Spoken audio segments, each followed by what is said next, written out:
বাংলাদেশ বিশ্বে অসাম্প্রদায়িকতার অন্যতম উদাহরণ বলে মন্তব্য করেছেন স্বাস্থ্যমন্ত্রী ডাক্তার সামন্তলাল সেন।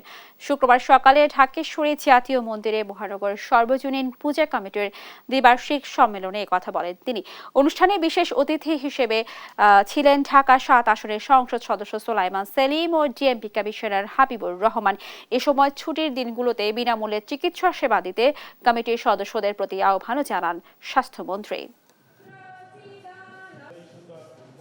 এই বাংলাদেশ সেই বাংলাদেশ যে বাংলাদেশে যখন ঈদ হয় তখন আমরা হিন্দুরা সনাতন ধর্মীরা আমরা হসপিটালে কাজ করি, বিভিন্ন জায়গায় কাজ করি, এবং যখন পূজা হয় মুসলমান ভাইরা তখন কাজ করে। তো এইরকম সম্প্রীতির দেশ বাংলাদেশে আর ছাড়া আর কোথাও আছে বলে আমার জানে না।